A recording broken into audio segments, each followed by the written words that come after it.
Welcome to another edition of Web Chat with the Mayor. I'm Chris McMillan, joined by the Mayor of Zorra Township, Marcus Ryan. How are you doing today, Marcus? Really well, Chris. You? I can't complain. One thing I wanted to talk to you about, it was a big story, obviously, in Thamesford. We heard the news about the Maple Leaf plant closing down. It meant a lot of job losses for the community. It was a sad day. But another problem that maybe surfaced was what was going to happen with that facility. Can you kind of take us through that process, the day that we knew that it was going to be closed and kind of what the township did from there?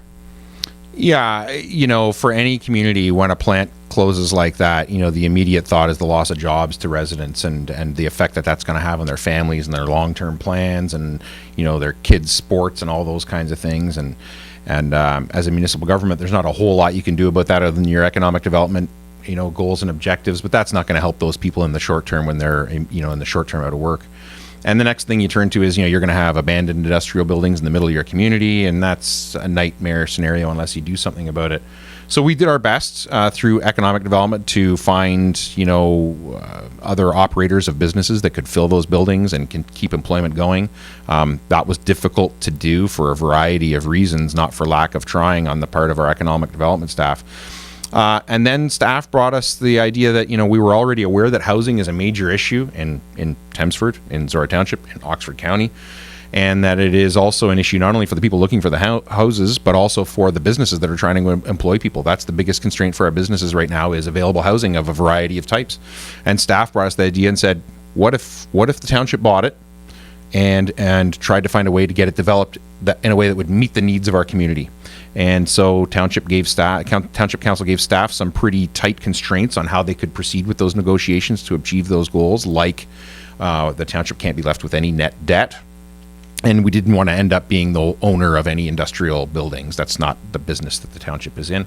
And staff were able to work within those constraints and negotiate a deal whereby it was all conditional. So only if we could sell it on would we buy it and all those things. And through a request for proposal process, we had a developer who committed to give us what we had identified as the needs of our community in terms of a variety of housing. And we've proceeded with the deal. So why would the developer go through you? Like, why didn't the developer just purchase the land outright and keep the township out of it? So the first thing that township staff was, when they approached the previous owner of their land, Maple Leafs, was try and ensure that there was a time period where we would be the only negotiator with them over the property. And they were willing to do that. So that gave us sort of exclusive rights to negotiate. Now, of course, that didn't mean that Maple Leaf had to agree. We had to give them a deal that they thought was reasonable. And we were able to do that. When that deal had been reached, then we were able to go and put out a request for proposal for developers to come and do it. The second part of that is that if the township owns the land, the planning permissions and processes are much easier if you're a municipality that owns the land than if you're a private business or individual that owns the land. We're able to expedite that planning process. And since we were putting it out as a request for proposal to say how we wanted it developed, we know exactly what we want that planning process to look like. So for those two reasons, we were able to try and take control of the situation in the best interests of our residents and our community and get the outcome that we wanted to have. And, correct me if I'm wrong, but your biggest fear was, you do nothing and that becomes a vacant lot. And we've seen those in other communities like that. That can have a real be very dispiriting too, right, to have that in your community. Yeah, and there's the whole broken glass thing that's being explored in the States, where there's been studies done that show, the broken windows that stay there do have a lasting effect on your community beyond that single pane of broken glass.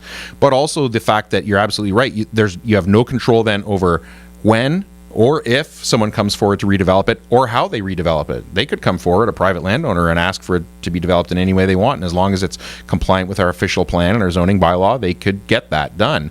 And we just thought there was too big a risk there with 121 acres for us to not look at ourselves and say, how would we like it to turn out? And if we know how we want it to turn out, then why would we wait for someone else to do it? Why don't we step in and say, let's make it turn out the way that will address the needs of our community?